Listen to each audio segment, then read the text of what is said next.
ठीक, शुरुआत कर रहे हैं आज हम लोग रिप्रोडक्शन हेल्थ चैप्टर के लेक्चर नंबर 4 का, जिसमें आज हम लोग मेनली पढ़ेंगे असिस्टेड रिप्रोडक्टिव टेक्नोलॉजी क्या होता है। इससे पहले क्लास में हम लोग एसटीडी क्या होता है, सेक्सुअल ट्रांसमिटेड डिसीज, इसके बारे में पढ़ चुके थे, जिसमें मेनली पहले बैक्टीरिया से फैलने वाले डिसीज के बारे में पढ़े थे, वायरस से फैलने वाले और प्रोटोजोआ, और लास्ट में एक फंगस से ट्राइकोमोनियासिस, इसके बारे में पढ़ चुके थे। क्लियर है? हर ध्यान से समझना, बैक्टीरिया से फैलने वाले 2 रोग याद रखना है, वायरस से फैलने वाले कितने रोग, 2, ठीक है, प्रोटोजोआ से ज़्यादा 1, फंगस से 1, ऐसे करके याद रख लेना। टोटल कितना डिसीज याद होना चाहिए, 6। सबसे ज़्यादा एमपी कौन सा है बोला हूँ मैं, गोनेरिया, दूसरा नंबर में सिफिलिस, ठीक है, ये दोनों याद रखने इस चैप्टर में, ठीक है। गोनोरिया किसके कारण होता है, निसेरिया गोनेराई के कारण। सिफिलिस किसके कारण होता है, ट्रिपोनोमा पैलिडियम के नाम से। क्लियर है ना? ट्राइकोमोनियासिस किसके कारण होता है, ट्राइकोमोनास वेजिनेलिस के कारण। क्लियर है? तो ऐसे करके याद रखना, ज़्यादा से ज़्यादा कितना रोग, कम से कम तो 2, कम से कम कितना, 2, फिर बाकी तो याद ही हो जाएगा, धीरे धीरे पढ़ोगे सब याद हो जाता है। यहाँ तक क्लियर है? आज हम लोग जो टॉपिक शुरू करने वाले हैं वो टॉपिक है आपका आर्ट, कला नहीं है ये, असिस्टेड रिप्रोडक्टिव टेक्नोलॉजी, सहायक, ठीक है ना, जनन तकनीकें, ठीक है ना, सहायक जनन तकनीकें।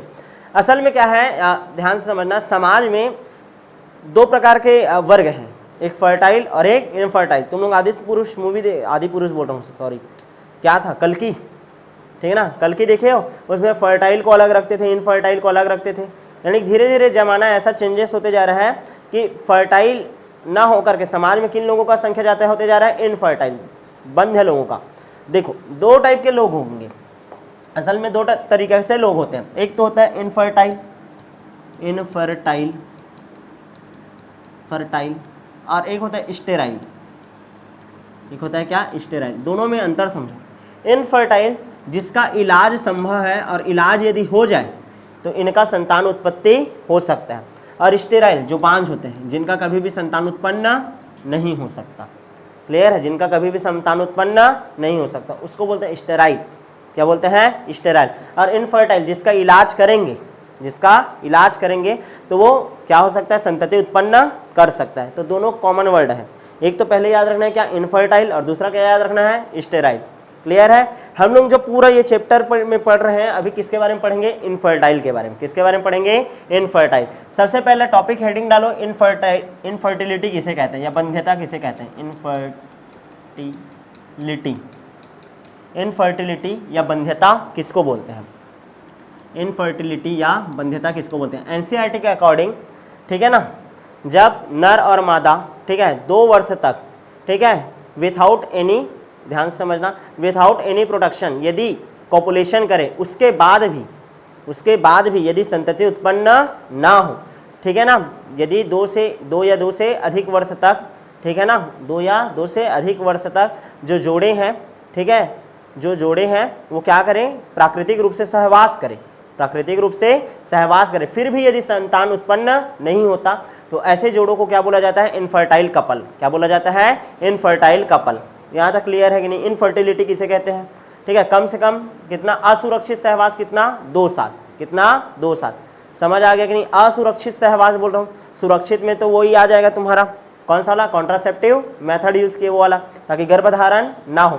मैं ऐसे बोल रहा हूँ कि गर्भधारण तकनीक का, कोई भी गर्भधारण तकनीक का उपयोग नहीं किए, और वो जो दंपत्ति है वो क्या चाहता है, संतान चाहता है, लेकिन 2 वर्ष हो गया उनको क्या करते हुए, प्राकृतिक रूप से सहवास करते हुए, लेकिन फिर भी यदि उसका संतति उत्पन्न नहीं हो रहा है तो ऐसे कपल को हम लोग क्या बोलेंगे, इनफर्टाइल कपल। और ये जो कहानी जो पढ़ रहे हो वो है क्या, इनफर्टिलिटी। क्या है, इनफर्टिलिटी। प्रॉब्लम जान डाले। अब इनफर्टिलिटी का क्या क्या कारण हो सकता है, एक मेल में कौन कौन सा कारण हो सकता है जिसके कारण इनफर्टिलिटी आ सकता है, और एक फीमेल में कौन कौन सा कारण हो सकता है जिसके कारण इनफर्टिलिटी आ सकता है। तो यार जैसे कि मैं मेल के बारे में बात कर रहा हूँ, मेल में ऐसा कौन कौन सा कारण हो सकता है जिसके कारण वो इनफर्टाइल हो जाए, ठीक है, मेल में ऐसा कौन कौन सा कारण हो सकता है जिसके कारण वो क्या हो जाए, इनफर्टाइल हो जाए। तो सबसे पहला तो रीजन डालोगे क्या, स्पर्म के कारण। किसके कारण वो इनफर्टाइल हो सकता है, स्पर्म के कारण। चलो कंडीशन अप्लाई करते हैं। देखो यदि फीमेल को निषेचित करना है, फीमेल सही शॉर्ट है, क्लियर है ना, उसके में कोई कमी नहीं है, क्लियर है, उसका मादा जनन अंग पूरी तरीके से क्या है, स्वस्थ है, उसमें किसी प्रकार का हार्मोन इम्बैलेंस नहीं है, यानी कि यहाँ पास कमी किसका है, नर का। तो नर में कौन कौन सा कमी हो सकता है, सबसे पहले स्पर्म में कौन कौन सा कमी हो सकता है। सबसे पहले तो ये है कि ऐसा हो सकता है कि एजोस्पर्मिया हो सकता है, सबसे पहला कहानी क्या बोल रहा हूँ मैं, एजोस्पर्मिया। एजोस्पर्मिया का मीनिंग क्या है कि सीमेन आ रहा है लेकिन सीमेन में स्पर्म की मात्रा कम है। समझ आ रहा है कि नहीं, क्योंकि स्पर्म ही तो निषेचित करेगा ओवा को, लेकिन सीमेन में यदि स्पर्म की मात्रा क्या हो, कम, तो क्या वो निषेचित हो पाएगा, क्या नहीं। तो सीमेन में स्पर्म नहीं होना, सीमेन में स्पर्म नहीं होना क्या कहलाता है, एजोस्पर्मिया। क्या कहलाता है, एजोस्पर्मिया। पहला कारण हो गया। दूसरा, यदि स्पर्म उपस्थित भी है तो बहुत कम मात्रा में, मिलियंस बिलियंस में चाहिए ना, क्योंकि ऑर्गेनिक एसिड से होकर के गुजरेगा, यूट्रस से होकर के गुजरेगा, तो केवल और केवल कोई एक स्पर्म रहेगा, वो निषेचित और पहले से ही कम है वो, तो क्या वहां फेलोपियन ट्यूब तक पहुंच पाएगा, क्या नहीं। तो दूसरा कारण हो सकता है ओलिगोस्पर्मिया बोलते हैं इसको, क्या बोलते हैं, ओलिगोस्पर्मिया। ठीक है ना, सीमेन में स्पर्म की मात्रा कम होना, सीमेन में स्पर्म की मात्रा कम होना, सीमेन में स्पर्म की मात्रा कम होना। यहां तक क्लियर है कि नहीं। तीसरा देखें क्या, तीसरा और क्या हो सकता है, तीसरा ध्यान दो, तीसरा और क्या कारण हो सकता है आपका, टेरेटोजूस्पर्मिया। टेरेटोजूस्पर्मिया, टेरेटोजूस्पर्मिया का मीनिंग क्या है कि स्पर्म, ध्यान से समझना, स्पर्म का संख्या भी सही है, स्पर्म का संख्या भी सही है, लेकिन यदि स्पर्म का स्ट्रक्चर खराब हो, स्पर्म का क्या हो, खराब स्ट्रक्चर, स्ट्रक्चर क्या हो, खराब हो। ठीक है ना, यानी स्पर्म का जो संरचनात्मक है, स्पर्म का जो संरचना है वो खराब हो, इसका पुंछ जो है, ठीक है, क्या हुआ। तीसरा है आपका टेरेटोजूस्पर्मिया, टेरेटो क्या है, टेरेटोजूस्पर्मिया। ठीक है, मतलब स्ट्रक्चर खराब हो स्पर्म का, संरचना। ठीक है, तो उसके कारण भी क्या आ सकता है, इनफर्टिलिटी आ सकता है। और क्या कारण हो सकते हैं, चौथा है आपका, ध्यान देना जी, एंथोजूस्पर्मिया, थेरोजूस्पर्मिया, इसका स्पेलिंग अच्छे से बताऊंगा मैं, एंथोजूस्पर्मिया, एंथेरोजूस्पर्मिया बोलते हैं। ठीक है ना, एकदम से वर्ड याद नहीं आ रहा है मेरे को। ठीक है, इसका मीनिंग क्या है कि ये जो स्पर्म है उसको एक निश्चित वेग से गति करना पड़ता है। समझ आ रहा है कि नहीं, यदि उसकी गतिशीलता क्या हो, कम हो, स्पर्म की यदि गतिशीलता कम हो जाए तो भी मेल इनफर्टिलिटी आ सकता है। क्लियर है कि नहीं। तो ये सब कारण होते हैं भाई स्पर्म के कारण। क्लियर है, यानी कि एक जो मेल है वो फीमेल को निषेचित नहीं कर पा रहा है, इसका रीजन स्पर्म के तौर पर देखें तो या तो उसके सीमेन में स्पर्म नहीं है, दूसरा ऐसा हो सकता है कि यदि स्पर्म है लेकिन उसकी मात्रा बहुत ही कम है, स्पर्म की मात्रा सही है लेकिन स्पर्म का स्ट्रक्चर खराब है, या ऐसा हो सकता है कि स्पर्म का संख्या भी सही है, स्ट्रक्चर भी सही है, लेकिन उसकी गतिशीलता है, जो स्पीड है वो भी क्या है, कम है। इस कारण सही टाइमिंग में वो फेलोपियन ट्यूब के एम्पुला वाले भाग तक पहुंच नहीं पाता। यहाँ तक क्लियर है, ये सब कारण हो गया स्पर्म के कारण, मिटा रहा हूं मैं इसको।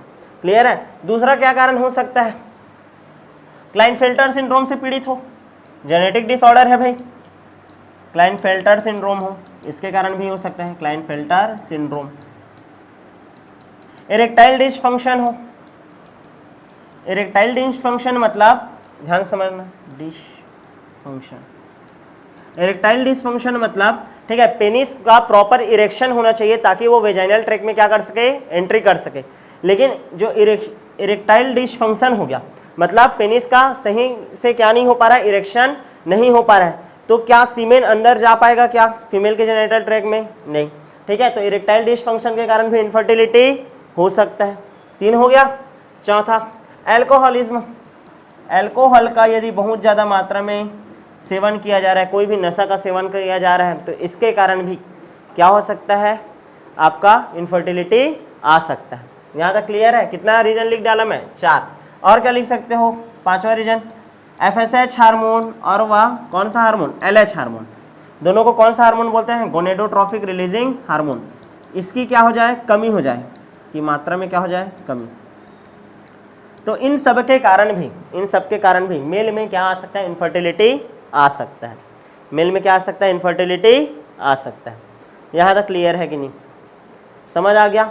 मैं ध्यान से समझो, इनफर्टिलिटी का रीज़न बता रहा हूँ, ठीक है। पहले किसके में इनफर्टिलिटी का रीज़न बता डाला, मेल में। अब फीमेल में कौन कौन से कारण से इनफर्टिलिटी आ सकता है, क्लियर है, फीमेल में कौन कौन से कारण से इनफर्टिलिटी आ सकता है। ठीक है, तो अब हम लोग लिखेंगे फीमेल के इनफर्टिलिटी का रीज़न, किसका, फीमेल का। चलो शुरू करें। सबसे पहले तो उसमें भी FSH और LH हार्मोन की क्या कर सकते हैं, कमी। ठीक है, इसको मिटा देता हूँ। ठीक है, और क्या हो सकता है, FSH और LH हार्मोन की मात्रा में क्या हो सकता है, कमी। और प्रोलैक्टिन हार्मोन रहता है, प्रोलैक्टिन हार्मोन का इम्बैलेंस है, प्रोलैक्टिन हार्मोन का क्या है, इम्बैलेंस है। ठीक है, और क्या हो सकता है रीजन, एंडोमेट्रियम में इन्फ्लामेशन है। याद है ना, एंडोमेट्रियम गर्भाशय का आंतरिक परत, जिसमें क्या होता था, इम्प्लांटेशन होता था, अंतारोपण होता था, भ्रूण। तो एंडोमेट्रियम में क्या होना, सूजन होना, इन्फ्लामेशन होना, इसके कारण भी इनफर्टिलिटी आ सकता है। समझ आ रहा है ना। और क्या हो सकता है, गैमेट नहीं बन रहा होगा भाई, गैमेट का नहीं बनना, oogenesis प्रॉपर से नहीं हो पा रहा है। क्लियर है, इसके कारण भी फीमेल क्या हो सकती है, इनफर्टाइल हो सकती है। यहाँ तक क्लियर है कि नहीं। अच्छा, डिफेक्टिव ग्रोथ हो जाए, डिफेक्टिव मतलब समझ रहे हैं, कोई दोष आ जाए किसके ग्रोथ में, वेजाइना के और यूट्रस के, वेजाइना एंड यूट्रस। यदि वेजाइना का ग्रोथ डिफेक्टिव हो गया, ठीक है ना, वेजाइना का ग्रोथ क्या हो गया, डिफेक्टिव हो गया, या फिर यूट्रस का, गर्भाशय का, तो क्या वो पोषण दे पाएगा, क्या नहीं। तो इन सब कारण से भी फीमेल क्या हो सकती है, इनफर्टाइल हो सकती है। ओव्यूलेशन ही ना होता हो, और लिख सकते हो एन ओव्यूलेशन बोलेंगे, एन ओव्यूलेशन, अंडजनन ना होना, अंडजनन ना होना, लिख दूं क्या, एन ओव्यूलेशन मतलब अंडजनन नहीं होना। या ओलिगो ओव्यूलेशन, ओलिगो ओव्यूलेशन मतलब, ओलिगो मतलब कम मात्रा, क्या, कम मात्रा। जैसे ओलिगो जो स्पर्म बोले थे ना, स्पर्म का मात्रा क्या होना, कम, वैसे ही ओवा का मात्रा कम होना, ओवा का मात्रा क्या हो जाना, कम। तो इसके कारण भी क्या हो सकता है, फीमेल इनफर्टिलिटी शो कर सकता है। क्लियर है कि नहीं, यहाँ तक समझ आ गया। यदि नर और मादा 2 वर्ष तक असुरक्षित सहवास के पश्चात भी संतान उत्पत्ति नहीं कर सकते, तो उसको हम लोग क्या बोलते हैं, इनफर्टिलिटी। और इनफर्टिलिटी मेल में भी होता है और फीमेल में भी। मेल में कौन कौन से रीजन से हो सकता है, फीमेल में कौन कौन से रीजन से हो सकता है, दोनों बता दिए मैं। यहाँ तक क्लियर है। अब इसको दूर कैसे किया जाए, अब इसको दूर कैसे किया जाए, तो इसके लिए बायोलॉजी का एक ब्रांच बना है, जिस ब्रांच को हम लोग बोलते हैं आर्ट। क्या बोल रहे हैं, आर्ट। फुल फॉर्म बताओ, assisted, assisted, assisted reproductive technology, assisted reproductive technology, art बोलते हैं। क्या बोलते हैं, असिस्टेड रिप्रोडक्टिव टेक्नोलॉजी।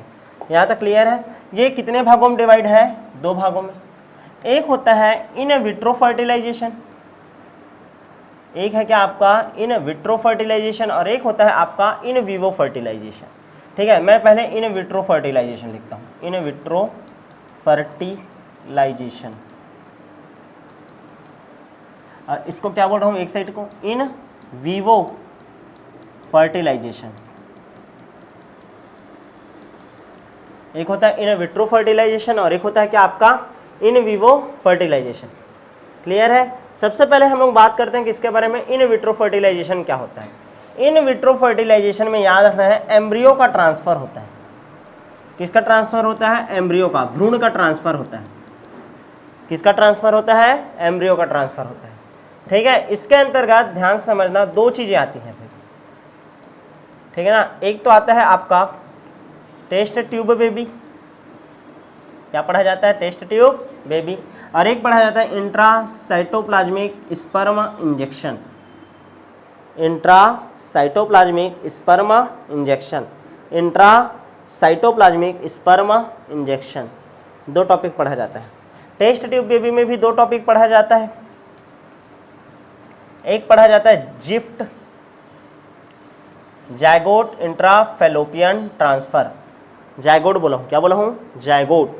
और एक पढ़ा जाता है इंट्रा यूटेराइन ट्रांसफर, क्या बोला हूँ, इंट्रा यूटेराइन ट्रांसफर, IUT। ठीक है ना, सॉरी IUT होगा, हाँ IUT, इंट्रा यूटेराइन ट्रांसफर। यहाँ तक क्लियर है। जायगोट इंट्राफेलोपियन ट्रांसफर, ये क्या है, इंट्रा यूटेराइन ट्रांसफर। सब चीज़ पढ़ेंगे, पहले आपको याद रखना है किसके अंतर्गत क्या आता है, आराम से समझ आ जाएगा धीरे से। यहाँ तक क्लियर है। इन विवो फर्टिलाइजेशन में क्या होता है, इन विवो फर्टिलाइजेशन में एक बार मेल गैमेट का ट्रांसफर होगा,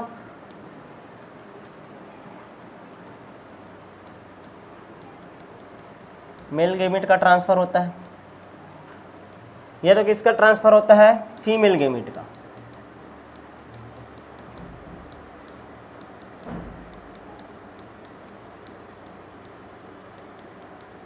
यदि मेल गैमेट का ट्रांसफर किया जाता है तो वो दो प्रकार का होता है। एक तो होता है आर्टिफिशियल इंसेमिनेशन, जिसको आप लोगों ने खाद्य उत्पादन में वृद्धि की कार्यनीति के बारे में पढ़ चुके थे, उस चैप्टर में पढ़े थे एआई, ठीक है। और एक होता है इंट्रा यूटेराइन इंसेमिनेशन, याद रखो वो आईयूटी है, ये आईयूआई है, वो आईयूटी है, ये आईयूआई है, intra uterine insemination. Female gamete transfer में हम लोग को पढ़ना पड़ता है क्या, वहाँ पास क्या पढ़े हो, गिफ्ट पढ़े हो ना, यहाँ पास क्या पढ़ना पड़ेगा, gift, gamete intrafallopian transfer, gamete intrafallopian transfer. Clear है ये? अब सीखें क्या है, कैसे है ये।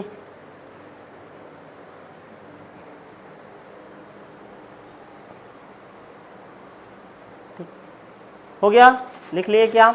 देखो सबसे पहले हम लोग पढ़ रहे हैं, ध्यान समझने का कोशिश करना ना, आराम से सब चीज़ समझ आ जाएगा। सबसे पहले मैं बात कर रहा हूँ इन विट्रो फर्टिलाइजेशन। विट्रो मतलब होता है कृत्रिम तरीका। कौन सा तरीका, कृत्रिम तरीका, ठीक है ना। और एक होता है विवो, प्राकृतिक तरीका। क्या होता है, प्राकृतिक तरीका। ध्यान समझना, यदि निषेचन शरीर के बाहर हो, ठीक है ना, यदि निषेचन शरीर के बाहर हो और कहाँ कराया जाए, टेस्ट ट्यूब में कराया जाए। क्लियर है। मेल से हम लोग क्या किसको निकाल लिए, स्पर्म को, फीमेल से किसको निकाल लिए, ओवा को, और दोनों को किस में एंट्री करा दिए, टेस्ट ट्यूब में। टेस्ट ट्यूब में एंट्री कराए, ठीक है, तो उनके बीच में क्या होगा, फर्टिलाइजेशन। पूरा ऐसा स्थिति लाएंगे कि जैसे फीमेल के बॉडी में रहता है। क्लियर है ना। अब टेस्ट ट्यूब में बाहर करा रहे हो ना, फीमेल के शरीर के बाहर। क्लियर है ना, कृत्रिम तरीके से लैब में करा रहे हो, ठीक है। तो वहाँ क्या होगा, जायगोट बनेगा। जायगोट से क्या बनता है आपका, 2 cell stage. Zygote 2 cell stage है ना। फिर कौन से सेल स्टेज बनेगा, 8 सेल, 4 बनेगा, फिर 8 से कितना बनता है, 16, ठीक है। तो 8 सेल स्टेज और 16 सेल स्टेज। जब 2 सेल स्टेज रहता है, 8 सेल स्टेज रहता है ना। चलो इसको डायग्राम से समझाता हूँ। हम लोग किसके बारे में पढ़ रहे हैं, पहले तो इसके बारे में पढ़ा रहा हूँ। क्लियर है ना। हम लोग पढ़ रहे हैं इन विट्रो फर्टिलाइजेशन, और सही मायने में इसी को IVF बोलते हैं। क्या बोलते हैं, IVF, इन विट्रो। क्या है, इन विट्रो। कभी भी पेपर में आएगा IVF का फुल फॉर्म, तो इन विवो भी IVF है, इन विट्रो भी है, कौन सा सही होगा, इन विट्रो। क्या होगा, इन विट्रो। क्लियर है। चलो सबसे पहले तो इन विट्रो फर्टिलाइजेशन में क्या होता है, ध्यान से समझना। मैं बता रहा हूं इन विट्रो फर्टिलाइजेशन। क्लियर है। इन विट्रो फर्टिलाइजेशन में क्या हुआ, जैसे कि ये कोई फीमेल है और ये कोई मेल है। फीमेल से हम लोग, ठीक है ना, एक पेट्री डिश में किसको इकट्ठा कर लिए जी, ओवा को। किसको इकट्ठा कर लिए, ओवा को। वैसे ही मेल से किसको इकट्ठा कर लिए हम लोग जी, स्पर्म को। किसको इकट्ठा कर लिए, स्पर्म को। क्लियर है ना। इनका लैब कंडीशन में, लेबोरेटरी कंडीशन में, ठीक है, ऐसे मेंटेनेंस किए कि फीमेल के बॉडी जैसे ही हो, ठीक है ना, फेलोपियन ट्यूब जैसे ही वातावरण हो, और दोनों का यहाँ पास क्या करवा दिए, फर्टिलाइजेशन करवा दिए। क्या कर दिए, फर्टिलाइजेशन। फर्टिलाइजेशन हो गया, फर्टिलाइजेशन हो गया। अच्छा, ये शरीर के बाहर हो रहा है ना, ये सब प्रोसेस कहाँ हो रहा है, लैब में हो रहा है ना। मेल से केवल प्राप्त किए हैं, ध्यान देना, स्पर्म को। फीमेल से प्राप्त कर लिए किसको, ओवा को, ठीक है। फीमेल यहाँ तक क्लियर है, ठीक है। अच्छा, फीमेल से कैसे प्राप्त करते हैं ओवा को, उसको FSH का हार्मोन का इंजेक्शन देते हैं, फॉलिकल स्टिमुलेटिंग हार्मोन का। इसके कारण क्या होता है, वो ज़्यादा मात्रा में ओवा उत्पन्न करेगी।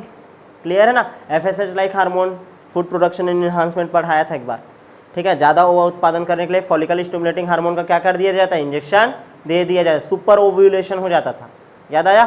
तो ओवा को इसमें प्राप्त कर लिए, स्पर्म को प्राप्त कर लिए, टेस्ट ट्यूब के अंदर क्या किए, दोनों का निषेचन करा दिए। दोनों का निषेचन कराए, क्या बन गया, यहाँ पास जायगोट बन गया। क्या बन गया, जायगोट। कितना सेल स्टेज है ये, 2 सेल। कितना सेल स्टेज रहता है, 2 सेल। 2 सेल से कितना होगा, 8 सेल। 8 सेल से कितना सेल स्टेज होगा, 16 सेल, ठीक है। 16 सेल स्टेज को क्या बोलते हो, मॉरूला। क्या बोलते हो, मॉरूला। यहाँ तक क्लियर है। अब क्या होगा, ध्यान समझना।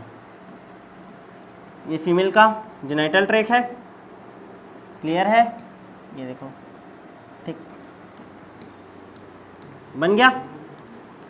अब क्या होता है, ये जो 2 सेल या 8 सेल स्टेज है, ठीक है ना, जायगोट बना है, क्या बोलते हैं इसको, जायगोट ना, 2 सेल स्टेज को क्या बोल रहे हैं, जायगोट, इसको भी क्या बोलूँगा, जायगोट ही बोलूँगा, या फिर चलो मारूला बोल देते हैं, 8 सेल स्टेज को क्या बोल देते हैं, मारूला, क्लियर है। तो क्या होता है, बाहर से बनाए और फर्टिलाइजेशन करा दिए, ठीक है ना, उसके कोई फीमेल था या मेल था, उनके बॉडी के अंदर ऐसा कैपेसिटी नहीं था कि फर्टिलाइजेशन उनके शरीर के भीतर हो पाता, हम लोग दोनों का, एक का स्पर्म एक का ओवा प्राप्त किए, लैब में कंडीशन कराया, 2 सेल स्टेज हो गया, 8 सेल। अब उसके बाद क्या करेंगे, फीमेल के जेनिटल ट्रैक में, ठीक है, कहाँ पास प्रवेश कराओगे 2 सेल और 8 सेल के स्टेज को, फैलोपियन ट्यूब में, कहाँ कराओगे, फैलोपियन ट्यूब में, कहाँ कराओगे, फैलोपियन ट्यूब में। याद करो, विदलन होता था, 2 सेल स्टेज यहीं रहता था, 8 सेल 16 सेल आता था यहाँ पास, फिर 32 सेल जाकर के क्या होता था, अंतारोपित होता था। याद आ रहा है कि नहीं, क्लीवेज का प्रोसेस। तो मैं क्या बोल रहा हूँ, 2 सेल स्टेज और 8 सेल स्टेज वाला जो रहता है ना, इसको, ठीक है ना, ये क्या है, जायगोट है, इसको किसके अंदर एंट्री करा रहे हो, फैलोपियन ट्यूब के अंदर, तो इसी को क्या बोलूंगा मैं, जायगोट को एंट्री करा रहे हो, zygote intra fallopian tube, intra fallopian tube, intra fallopian tube, क्या करा रहे हो जी, ट्रांसफर, क्या करा रहे हो, ट्रांसफर, समझ आ रहा है कि नहीं। तो इसी को ही शॉर्ट में क्या बोलूंगा, gift, zygote intra fallopian transfer, clear है। किसका प्रवेश कराया हो, जायगोट का, किसका, जायगोट, जायगोट किसको बोलते हैं, जिसका निषेचन हो चुका है, यहाँ तक क्लियर है।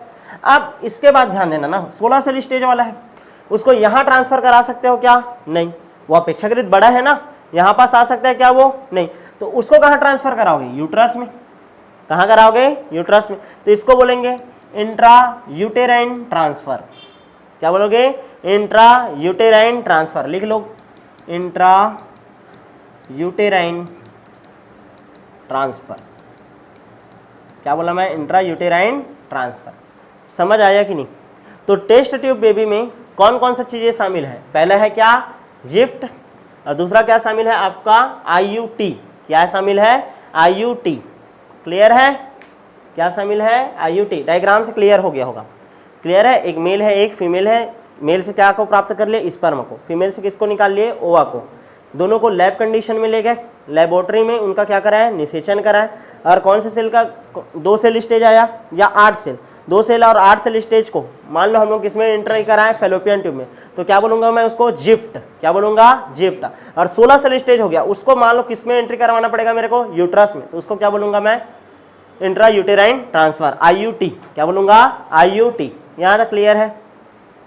तो यहाँ पर देखो ये पूरा कंडीशन कहाँ चल रहा है, पूरा ये वाला शरीर के बाहर और कृत्रिम तरीके से हो रहा है, इस कारण इसको बोलते हैं इन विट्रो फर्टिलाइजेशन, क्या बोलते हैं, इन विट्रो फर्टिलाइजेशन, क्लियर है, सबको समझ आया कि नहीं, आ गया, पेपर में आएगा तो बता डालोगे, ठीक है। तो सबसे पहले देखो, इन विट्रो फर्टिलाइजेशन में किसका ट्रांसफर करते हैं, एम्ब्रियो का, याद करो ये भ्रूण निर्माण का ही तो चरण है, 2 सेल से 8 सेल, 8 सेल से 16, 16 से 32, निषेचन क्या होता है, नर और मादा युग्मक मिल गया, हो गया खत्म निषेचन, निषेचन के बाद क्या होता है, एम्ब्रियोनिक डेवलपमेंट होता है ना, तो ये एम्ब्रियो बनने ही तो शुरू हो रहा है, तो 2 सेल या 8 सेल वाले स्टेज वाले एम्ब्रियो को तुम लोग ट्रांसफर किए तो जिफ्ट बोला, और मान लो 16 सेल वाले को किए तो क्या बोलूंगा मैं, क्या बोलूंगा जी, आईयूटी, क्या बोलूंगा, आईयूटी।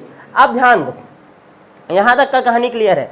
दूसरा इंट्रासाइटोप्लाज्मिक स्पर्म इंजेक्शन, ये क्या होता है, इंट्रासाइटोप्लाज्मिक स्पर्म इंजेक्शन, ये क्या होता है, आईसीएसआई, आईसीएसआई,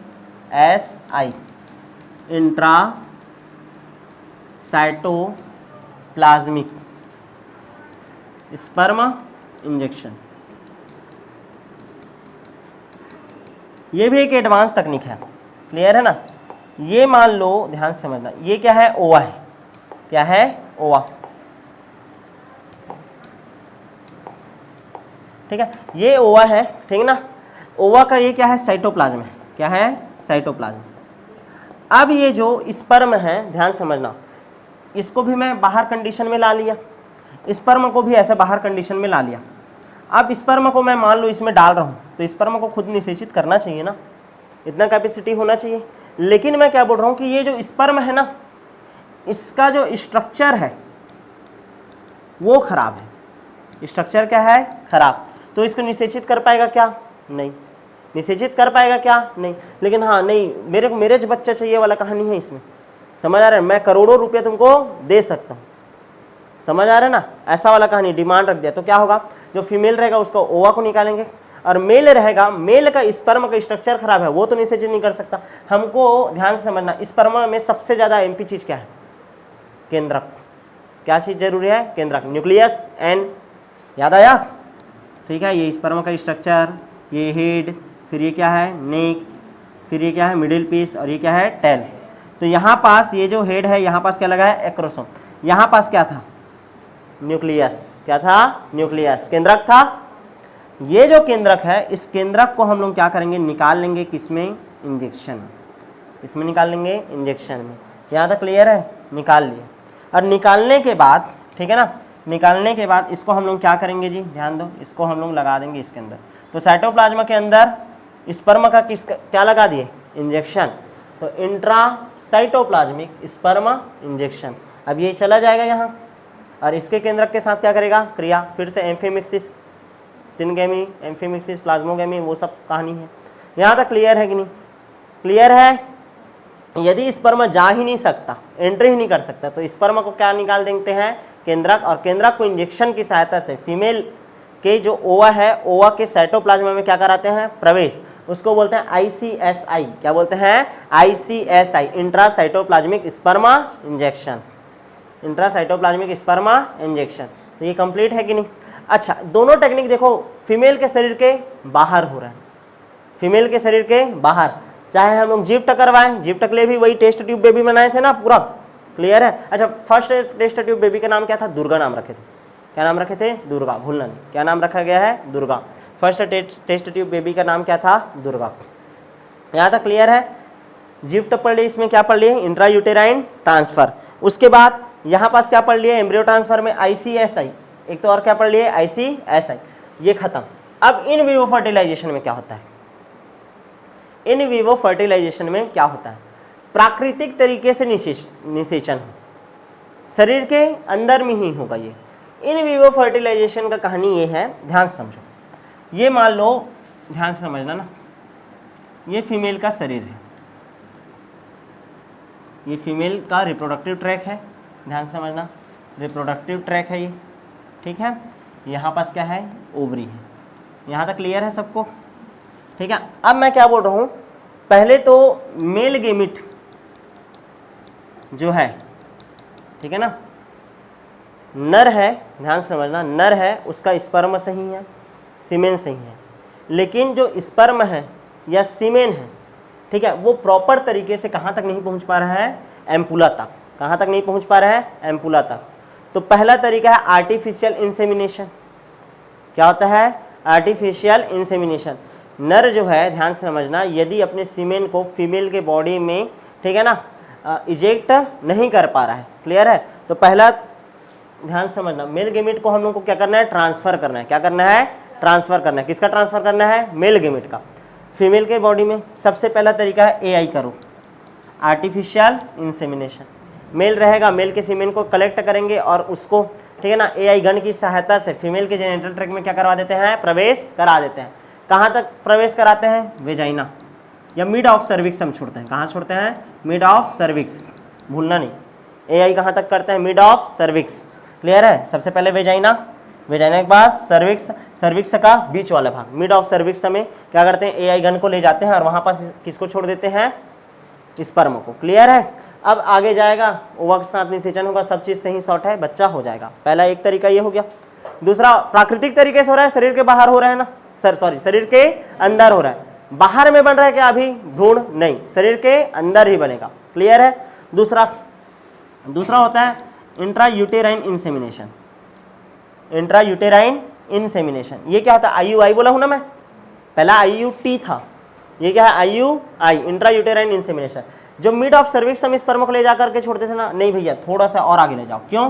क्योंकि सर्विक्स में भी सर्वाइकल प्लग यदि रहा तो वो रोक सकता है, या फिर यहाँ पास बहुत सारा क्या रहता है? ऑर्गेनिक एसिड, स्पर्म का संख्या कम है ना, समझ आ रहा है? तो हम लोग कहाँ तक भेज देंगे, इस लोग क्या कर रहे हैं, ध्यान देना, IUI में क्या कर रहे हैं बोल रहा हूँ मैं, ठीक है, कि जो स्पर्म है उसको मिड ऑफ सर्विक्स में नहीं छोड़ करके कहाँ छोड़ रहे हैं हम लोग, गर्भाशय में। कहाँ छोड़ रहे हैं, गर्भाशय में। क्लियर है? एक बार मिड ऑफ सर्विक्स हम छोड़ा, AI बोल रहा हूँ आर्टिफिशियल इंसेमिनेशन।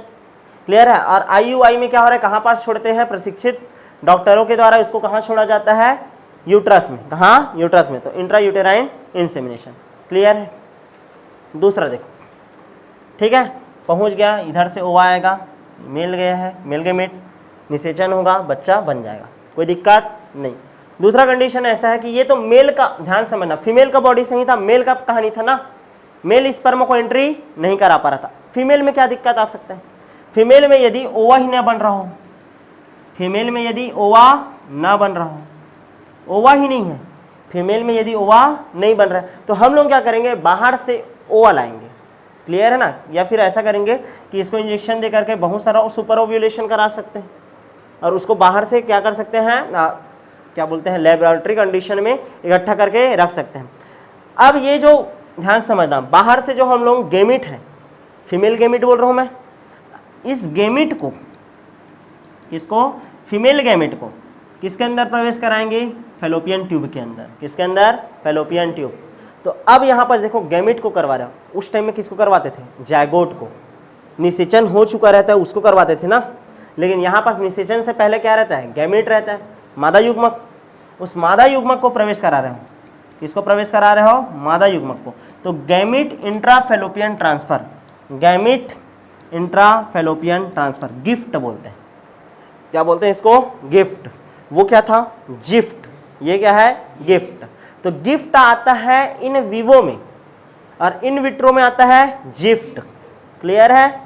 आप लोगों का पेपर में क्वेश्चन आएगा, पहला क्वेश्चन आएगा, इन विट्रो और इन विवो फर्टिलाइजेशन में क्या अंतर है। इन विट्रो को बोलते हैं, ध्यान दो, इन विट्रो फर्टिलाइजेशन को बोलते हैं पात्र निषेचन।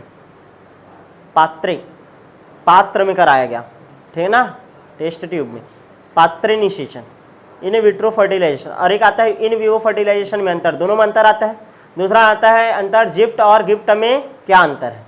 तीसरा फुल, और इसका फुल फॉर्म भी आता है जिफ्ट का और गिफ्ट का। गिफ्ट का बताओ, गैमीट इंट्राफैलोपियन ट्रांसफर, और जिफ्ट बोल दूंगा तो जायगोट इंट्राफैलोपियन ट्रांसफर। क्या बोलोगे, जायगोट इंट्राफैलोपियन ट्रांसफर। ICSI का फुल फॉर्म बताओ, इंट्रासाइटोप्लाज्मिक स्पर्मा इंजेक्शन। IUT का फुल फॉर्म बताओ बोलूंगा तो इंट्रा यूटेराइन ट्रांसफर। IUI का फुल फॉर्म बताओ बोलूंगा तो इंट्रा यूटेराइन इंसेमिनेशन। क्या बोलते हैं, इंट्रा यूटेराइन इंसेमिनेशन। क्लियर है कि नहीं? ठीक है, तो आप लोगों ने पढ़ लिया पूरा, ठीक है ना। इन विट्रो फर्टिलाइजेशन में यदि मेल गेमेट का ट्रांसफर करूंगा तो एक AI होता है, दूसरा होता है इंट्रा यूटेराइन इंसेमिनेशन। क्लियर है ना? यहाँ मिड ऑफ सर्विस तक भेजा जाता है सीमेन को, यहाँ पास किस में भेजा जाता है, यूट्रस तक। कहाँ तक भेजा जाता है, यूट्रस तक। और गिफ्ट में फीमेल का गैमेट को ट्रांसफर कर रहे हैं ना, इसमें मेल गैमेट कर रहे थे, इसमें फीमेल को, गैमेट इंट्राफैलोपियन ट्रांसफर। क्लियर है? समझ आ गया कि नहीं? ये पूरा बता डाला हूँ, फीमेल में इनफर्टिलिटी का कारण क्या हो सकता है, बाकी सब आप लोगों को नोट्स हमें मिल जाएगा। क्लियर है कि नहीं? ठीक है, देख लो भाई, ये देख, ये मान लो ये क्या है आपका मेल, ये कौन है, फीमेल। तो मेल से कलेक्शन किए स्पर्म का, फीमेल से कलेक्शन किए किसका, ओवा का। क्लियर है? इसका क्या करवा दिए फिर, फर्टिलाइजेशन। फर्टिलाइजेशन होता है तो जायगोट बनता है, या 8 सेल स्टेज वाला मारूला बनता है, या 16 सेल स्टेज वाला मारूला बनता है। जब मैं 2 सेल स्टेज और 8 सेल स्टेज को ट्रांसफर कराऊंगा किसमें, फैलोपियन ट्यूब में, तो इसको क्या बोलूंगा, जायगोट इंट्राफैलोपियन ट्रांसफर। क्या बोलूंगा, जायगोट इंट्राफैलोपियन ट्रांसफर। अभी बताया था ना कुछ देर पहले, यही को बनाया था। और मान लो 16 सेल वाले को करवाऊंगा तो क्या बोलूंगा, इंट्रा यूटेराइन ट्रांसफर। क्या बोलूंगा, इंट्रा यूटेराइन ट्रांसफर। और उसके बाद तुम लोगों को क्या पढ़ा है, ये पढ़े थे ना, इंट्रा साइटोप्लाज्मिक स्पर्मा इंजेक्शन। देखो इंट्रा साइटोप्लाज्मिक स्पर्मा इंजेक्शन क्या होता है, इंट्रा साइटोप्लाज्मिक स्पर्मा इंजेक्शन। ये देखो, ये है क्या, स्पर्म को इंजेक्शन की सहायता से स्पर्म का जो क्या है, न्यूक्लियस है, क्या है, न्यूक्लियस, उसको प्रवेश करा रहे हैं। और ये क्या है, पूरा ओवा है। क्लियर है ना? फुल फॉर्म क्या बोला हूँ, ICSI का intra cytoplasmic स्पर्मा injection. Intra cytoplasm, cytoplasm के अंदर किसका इंजेक्शन दिए, स्पर्म का। किसका, स्पर्म का। ये 3 चीज कौन कौन सा बोला हूँ, पहला जिफ्ट, दूसरा क्या बोला हूं मैं, ना जिफ्ट, दूसरा IUT इंट्रा यूटेराइन ट्रांसफर, और तीसरा है ICSI।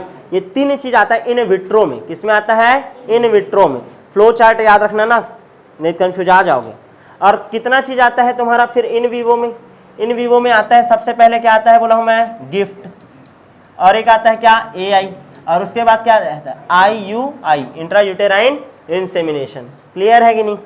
अच्छा, एक छोटा सा टॉपिक और देख लो, सरोगेसी किसे को बोलते हैं, होस्ट मदर किसे बोलते हैं, होस्ट मदर या नर्स मदर, या नर्स मदर, या सरोगेसी, क्या बोल रहा हूं मैं, सरोगेसी या सरोगेटेड मदर, क्या बोल रहा हूं मैं, सरोगेटेड मदर, सरोगेटेड मदर, या इस प्रोसेस को बोलते हैं परपोषी मातृत्व। क्या बोलते हैं, परपोषी मातृत्व। बड़े बड़े एक्टर लोग रहते हैं ना, ठीक है, वो लोग हमारा सुंदरता खराब हो जाएगा ऐसा वाला कहानी से लेकर के अपना खुद का बच्चा, ठीक है ना, अपना खुद का बच्चा वो पैदा नहीं करते। वो लोग क्या करते हैं, या अभी कॉमन हो गया है, जैसे कोई फीमेल है, ठीक है, यदि वो बच्चा, ध्यान से समझना, यदि वो बच्चा पैदा करेगी तो उसके जान को भी खतरा है, और उसके फैमिली वाले नहीं चाहते कि ऐसा उसके जान को खतरा हो। तो क्या होगा, वो जो फीमेल रहेगी उस फीमेल को ओवा को निकाला जाएगा, उस फीमेल के ओवा को निकाला जाएगा, ओवा को निकाल लिया उस फीमेल के। क्लियर है। और जो उसका पति रहेगा उसके किसको निकाला जाएगा, स्पर्म को। और इनको हम लोग क्या करेंगे, टेस्ट ट्यूब में फर्टिलाइजेशन करा देंगे। क्या करा देंगे, फर्टिलाइजेशन। फर्टिलाइजेशन हो जाएगा, क्या बन जाएगा, जायगोट। अब इस जायगोट को कोई दूसरी महिला, ठीक है ना, जिसको हम लोग बड़ा अमाउंट देंगे भाई पैसा, ठीक है, तो वो क्या करेगी, अपने कोख में यानी कि अपने गर्भाशय में इस बच्चे को क्या कर लेगी, धारण कर लेगी। और 9 महीने तक एग्रीमेंट रहेगा कि जैसा ही बच्चा होगा उसके बाद उसकी जो रियल माता है, बायोलॉजिकल मदर यही है ना, समझ आ रहा है कि नहीं, ठीक है, तो इसकी रियल माँ को क्या कर देगी, वो सौंप देगी। तो ये जो प्रोसेस है इसको बोलते हैं सरोगेसी। क्या बोलते हैं, सरोगेसी। एक हिसाब में उधार की कोख है, ठीक है ना, उधारी में बस उसको फुल पेमेंट मिलेगा ना, उसको खाने पीने के लिए सब मिलेगा। यशोदा मूवी देखे हो, ठीक है, उसमें पूरा यही इसी सरोगेसी को बताया है। क्लियर है। तो क्वेश्चन आ सकता है परपोषी मातृत्व किसे कहते हैं, कि कोई दूसरा जो, समझ आ रहा है कि नहीं, फीमेल है वो सक्षम नहीं है कि गर्भधारण कर सके, ठीक है, तो वो जो फीमेल है ना उसका ओवा को निकाल लेंगे, और उसका जो पति है उसका स्पर्म उसको फर्टिलाइज करेंगे, और कोई दूसरे महिला के शरीर में, ठीक है ना, वो जो शिशु रहेगा, उनका बच्चा रहेगा, वो क्या करेगा, उसका क्या होगा, परिवर्धन होगा। जब बच्चे का जन्म हो जाता है तो क्या किया जाता है, उसको सौंप दिया जाता है। क्लियर है ना, ये लीगल है। क्लियर है। बहुत सारा हॉस्पिटल इसी के ऊपर काम कर रहा है, और आज के डेट में सबसे ज़्यादा फेमस यही हो रहा है। क्लियर है, समझ आया कि नहीं। तो सरोगेसी क्या है या परपोषी मातृत्व क्या है, ये कंप्लीट। तो इस तरीके से आपका ये जो चैप्टर है ना पूरी तरीके से कंप्लीट होता है। सबसे ज़्यादा इस चैप्टर में मेजर पार्ट यही आता है, in vitro, in vivo, fertilization, gift, ICSI सबसे ज़्यादा। उसके बाद कितना रोग बोला हूँ मैं, वो 2 रोग, गोनेरिया और सिफिलिस। उसके बाद आप लोगों को याद रखना है किसके बारे में, कॉन्ट्रासेप्टिव मेथड के बारे में। माला एन क्या है, माला डी क्या है, सहेली क्या है, समझ आ रहा है ना, ये सभी दवाइयाँ, ठीक है। प्राकृतिक अवधि संयम किसे कहते हैं, कैलेंडर मेथड किसे कहते हैं, विड्रॉल मेथड क्या होता है, लैक्टेशन एमनोरिया क्या होता है, ऐसा करके। डेमोग्राफी वाला जो पार्ट रहता है, ऑर्गेनिज्म एंड पॉपुलेशन चैप्टर है ना, उसमें से आता है। डेमोग्राफी का बहुत सारा हिस्सा ऑर्गेनिज्म एंड पॉपुलेशन, एक वर्ड आ रहा है पॉपुलेशन, जीव एवं समष्टि, तो उसमें पढ़ोगे। तो उसमें का कुछ भाग इसमें दिया है, तो हल्का फुल्का इसको पढ़ लेना। RCH प्रोग्राम क्या है, उसका पहले नाम क्या था, परिवार नियोजन, ठीक है, कब क्यों नाम चेंज किया गया, उसका कौन कौन सा ऑब्जेक्टिव है, वो थोड़ा बहुत पढ़ लेना, कंप्लीट हो जाएगा। लेकिन सबसे ज़्यादा 3 चीज़ों के ऊपर ज़्यादा फोकस करना इस चैप्टर में। सबसे पहला पूरा याद होना चाहिए कॉन्ट्रासेप्टिव मेथड, दूसरा याद होना चाहिए सेक्सुअल ट्रांसमिटेड डिसीज, तीसरा याद होना चाहिए आर्ट, असिस्टेड रिप्रोडक्टिव टेक्नोलॉजी। सबका फुल फॉर्म याद होना चाहिए। इस तरीके से आपका ये चैप्टर कंप्लीट। मिलेंगे आप इकोलॉजी के नेक्स्ट चैप्टर में।